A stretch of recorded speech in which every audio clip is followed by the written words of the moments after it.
BRS పాలనలో సంక్షేమ పథకాలు అందరికీ అందేవని ఎమ్మెల్సీ మధుసూదనాచారి అన్నారు. మహేశ్వరం నియోజకవర్గం జిల్లాలగూడలో శ్రీరస్తు కన్వెన్షన్ హాల్లో చేవెళ్ల బీఆర్ఎస్ అభ్యర్థి కాసాని జ్ఞానేశ్వర్కు మద్దతుగా నిర్వహించిన విశ్వబ్రాహ్మణ ఆత్మీయ సమ్మేళనంలో పాల్గొన్నారు. కాంగ్రెస్ హామీలతో ప్రజలను మోసం చేసిందని విమర్శించారు. పార్లమెంటు ఎన్నికల్లో కాంగ్రెస్కు ప్రజలు బుద్ధి చెప్పాలని మధుసూదనాచారి పిలుపునిచ్చారు. చేవెళ్ల ఎంపీగా కాసాని జ్ఞానేశ్వర్ను భారీ మెజారిటీతో గెలిపించారని అన్నారు. ఈ రోజు ప్రపంచ స్థాయి నగరంగా నాకున్నటువంటి అవగాహన మేరకు 10 సంవత్సరాల పాలనలో భారతదేశంలో హైదరాబాద్ మహానగరం లాంటి గొప్ప నగరం అన్ని రకాల సమస్యలు అధిగమించి అద్భుతమైనటువంటి ప్రగతి సాధించినటువంటి నగరం హైదరాబాద్ నగరం అనేటువంటి విషయాన్ని మనం చెప్పాం. అందుకే మొన్న జరిగినటువంటి శాసనసభ ఎన్నికల్లో హైదరాబాద్ మహానగరం బీఆర్ఎస్ పార్టీని కేసీఆర్ గారిని తన గుండెల్లో దాచుకొని కాపాడింది.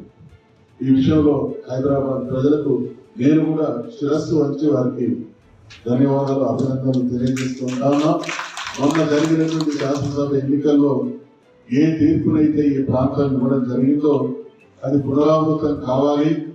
హైదరాబాద్ మహానగరం చుట్టుపక్కల ఉన్నటువంటి అన్ని పార్లమెంటు నియోజకవర్గాల్లో కూడా మరొకసారి బీఆర్ఎస్ పార్టీ ఎదురయ్యారు. బీసీలకు రాజ్యాధికారంలో లేదా పోటీ చేసేటువంటి అవకాశాలు తక్కువ వస్తుంది.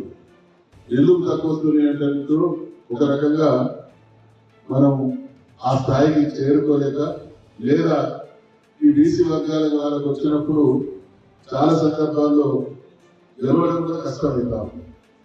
మరి ఓట్లు ఎవరి పోటీ చేస్తున్న బీసీ అభ్యర్థులు గెలిపించుకోవాల్సినటువంటి బాధ్యత పార్టీ టికెట్లు ఇవ్వడం అనేది పార్టీల బాధ్యత, గెలిపించుకోవడం అనేది ఓటర్ల ప్రజల బాధ్యత.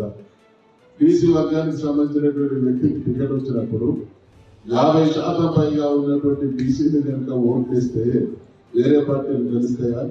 ఈ పార్లమెంటు నియోజకవర్గ పరిధిలో పోటీ చేస్తున్నటువంటి కాసాని జ్ఞానేశ్వర్ను భారీ మెజార్టీతో గెలిపించడంలో విశ్వబ్రాహ్మణ బంధువులందరూ క్రియాశీల పాత్ర పోషించాలని మీ అందరికీ నమస్కారం.